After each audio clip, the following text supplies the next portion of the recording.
Hi everyone, I'm Cheryl and welcome to the Sewing Room channel, and this is your tip of the week.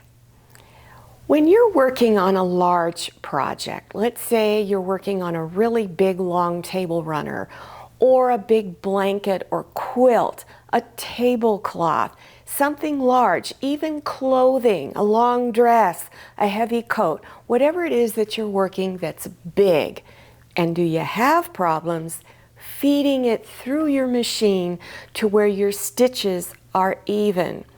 Well, I've had that problem, and I've been told and shown different ways over the course of learning to sew how to get the fabric ready to go in there.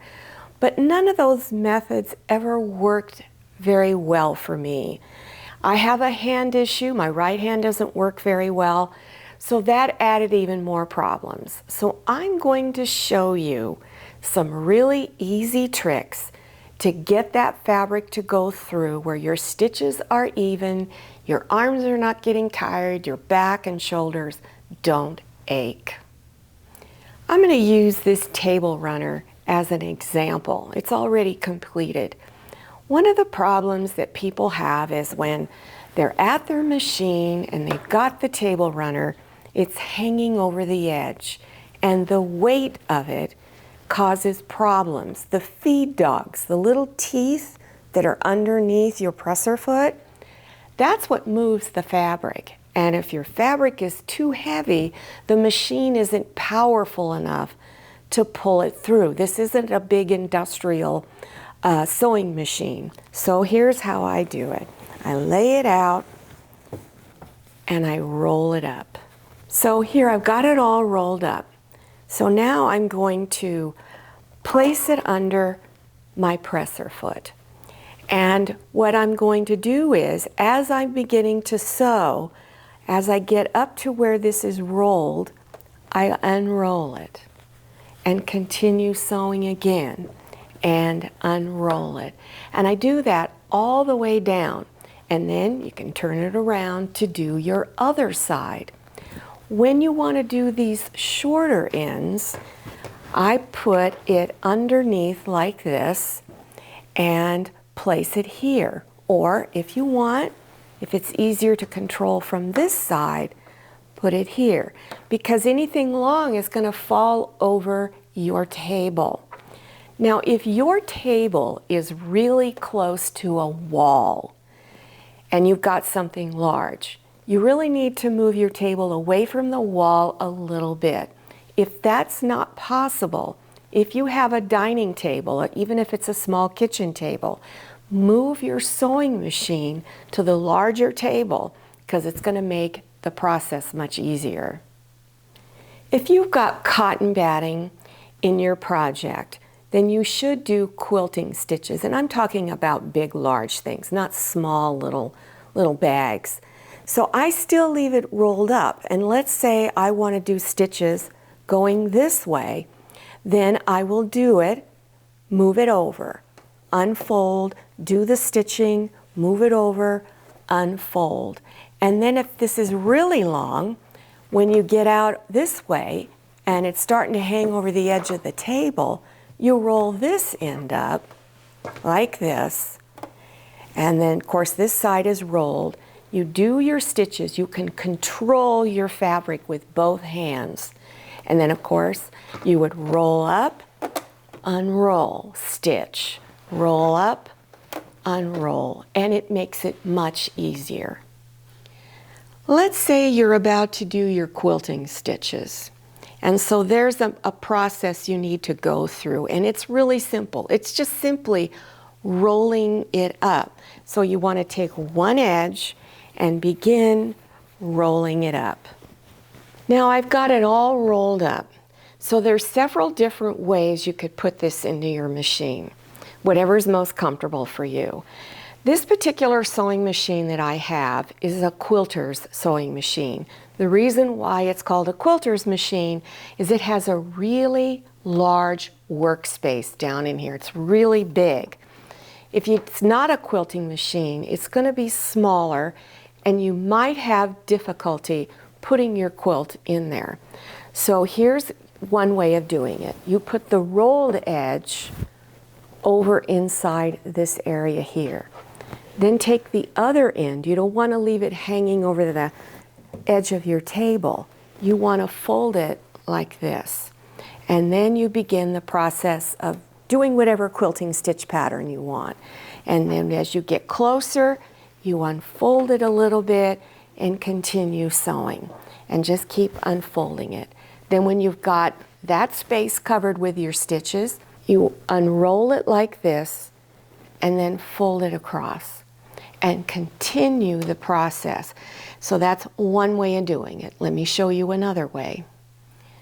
Because I'm left-handed, it's easier for me to hold this big bulky end. So you could start over here, fold this across, and do your stitching. And then just keep unfolding this part and continue. But when you start filling in that space, you've got to unroll and then roll this part up, because otherwise it's going to be really bulky. Now I'm going to show you how I go about folding my fabric to put the binding on. So what I do is, instead of folding both edges together, I'll begin to fold it in half, but as I'm folding it in half, I'm going to bring this edge right about there. Now I'm going to take this folded edge here and fold it this way. Now I've done quilts where it's so big I've had to fold it again. Then I put it in the machine like this, fold it over, and then stitch the binding on all the way down. Take it out and refold it for all the other sides. I like doing quilting stitches on a diagonal, corner to corner. So what I do is I actually take one corner and roll it towards the opposite corner and then feed it through the machine. So once I have it rolled up, I leave this part unrolled and begin to do my quilting stitches on a diagonal. And then I unroll, move it out, and continue that way. Now remember, I showed you tips for quilts, but again, if you're making a long dress, fold or roll the dress up because you really want those stitches to look really nice. And it's really difficult to remove stitches that are done unevenly, because some of your stitches will be really close together, almost impossible to get them out, and some will be super long. So try folding your project so that it's not hanging over the table. Now I'm going to show you a little interesting adventure that we went on recently. Recently, we went on a family cruise to Alaska on the Disney Wonder Ship. While on the ship, we tried to take family pictures with the Disney princesses, but our grandson Parker would have nothing to do with it. So the pictures didn't always come out exactly the way we had hoped they would. The first port we went into was Skagway, and there was a quilt fabric shop called Rushin Tailors Quilt Alaska. All of the fabrics reflected the beautiful landscape of Alaska. They had a lot of pre-cut fabrics and panel fabrics. Many of the quilts hanging on the walls had kits for them to buy, as well as table runner kits.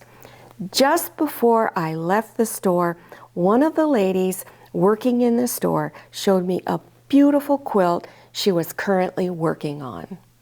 Well, this is the kit that I purchased. I just couldn't get out of the store without buying this because I love table runners. They're my favorite kind of project to do. And I loved all of the colors in here. What was nice is these are die cut pieces that are already cut out. And I'm going to flip this over. I don't know how well you could see it. But here's the mousse die cut. I'm so glad these were already cut out, because that was the first thing I asked before I bought it. Are they already cut out? And she said, yes. So I was just thrilled with this little package. When I get it done, I'll be glad to share it with you in a future video. Now, if you are interested in getting more information about what Quilt Alaska has, I'm going to have all of the information in the description section. So you scroll down below your YouTube screen, click on the words Show More, and it will expand open and you will see the address and phone number for this store. It was a lovely store and the people were all very nice. Now, while you're down there in that description section, you will also see links to other tutorials that I have. Don't forget to follow me on Instagram and check out my Facebook page. Thank you so much for watching. I'll see you next time, and happy sewing. If you like the Sewing Room channel, one of the best ways to show your support is to subscribe by clicking on that red subscribe button and give this video a thumbs up. And don't forget to click on share to share this video with your friends. And make sure you click on the bell so you receive notifications for all my new videos. I'm Cheryl, this is Manny, and this is Scotty. See you next time.